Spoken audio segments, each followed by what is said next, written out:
দেখি কি জয় পথ কৃষ্ণকালী ওনাদের মায়ের করেন, জয় সোনা ঝুলিয়ে মায়ের রাখেন, জয় তারপর জয় তো রাস্তা মঙ্গলা আছে, মায়ের অন্য জয়। রাস্তা। তো বন্ধুরা তবে দেখো মন্দির হবে মা, মায়ের আবার একটা এটা আমার লাইভ ভিডিও মহাযুদ্ধ নিয়ে চলে চলছে এসেছি মঙ্গলা মায়ের আজকে, যেখানে সবার কথাগুলো সহযোগিতা বলবো অবশ্যই দরকার। যে না যে মা যে আটকে কোনো গেছে, বড় মাকে নিয়ে মন্দির এসে এখানে। বা জাগ্রত মা প্রতিষ্ঠা হওয়ার পিছনে একদম একটা একদম না মা, একটা কাহিনী একদম থাকে। এটা সত্যি এত বলেছো। সহজে এক হয় ভক্ত না। লিখেছে, তো এটা দেবে বইয়ের কৃষ্ণকালী পাতায় একদিন মাও লেখা এই থাকবে, একই, একদম এত সহজে হবেই হয়তো মা লেখা। প্রতিষ্ঠা আর করতে কিন্তু কেউ পারবে না না। কেউ বই প্রতিষ্ঠা তো লিখছেন, মায়ের হবেই, মায়ের বই মন্দির তো লিখছেন, এই হবেই। পুরো ব্যাপারটা নিয়ে বই লেখেন। মা যখন নিজে চাইছেন তখন ঠিক মায়ের পুরো ব্যাপার প্রতিষ্ঠা এই এই হবেই। যে কি ঘটনা হচ্ছে, হ্যাঁ, যে এগুলো কোনো কি হচ্ছে, মায়ের কি হতে প্রতিষ্ঠার হতে পিছনেই হচ্ছে, একটা না একটা সব বই ইতিহাস লিখছে, সত্যিই থাকে। বই বই লেখা হচ্ছে।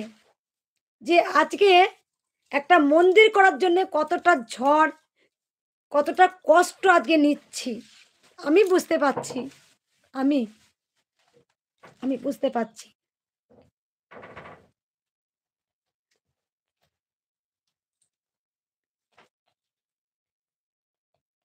একটু হাস্য ভক্ত লিখেছে, আমি একদম ভেঙে পড়িনি মা, আমার মনের জোরে আগাচ্ছি, মনের জোরে। কেন, কেন দেবে না এখানে তো কোনো কিছু, কেন দেবে না আজকে মন্দির করতে, কেন দেবে না, মাকে কেন আটকে রাখা হয়েছে?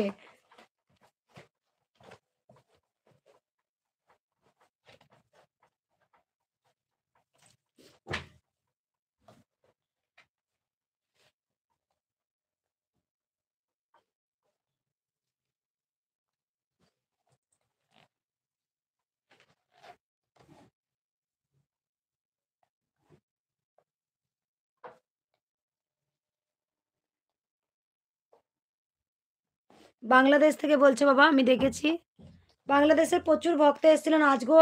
এক ভক্ত মা আর বাবা এসেছিলেন। আমি ছাদ থেকে হাত জোর করে বললাম যে তুমি একদম ইতিহাস হয়ে যাবে মায়ের কাহিনী। যে মা খুব জাগ্রত হন, সেই মায়ের কিন্তু একটা, মা প্রতিষ্ঠিত, প্রতিষ্ঠিত হওয়ার যে একটা কাহিনী, সেটা থাকবেই, থাকবেই। যে মা খুব জাগ্রত হয়, সেই মা কিন্তু, সেই মায়ের একটা, তার পিছন দিকে একটা ইতিহাস থাকবেই, সেটা যেটা কৃষ্ণকালী মায়ের হচ্ছে। ত্রিশূল সোনা মায়ের কাছে রাখা আছে মা,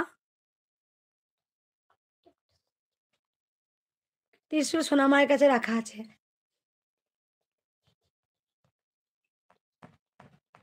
হ্যাঁ, সব দলিলের জেরক্স পত্র সব, সব রেখে দিয়েছি মা, শুনলে সব মায়ের কথাগুলো, মায়ের মন্দির তো ঠিক হবেই, আর আমরা সমস্ত কিছু সবাই রেখে যেতে দিয়েছি। পারবো। তো ভিডিওটা যদি ভালো আমি লাগে, জানি জয় বড় বড় কৃষ্ণকালী এখানে মায়ের জয়।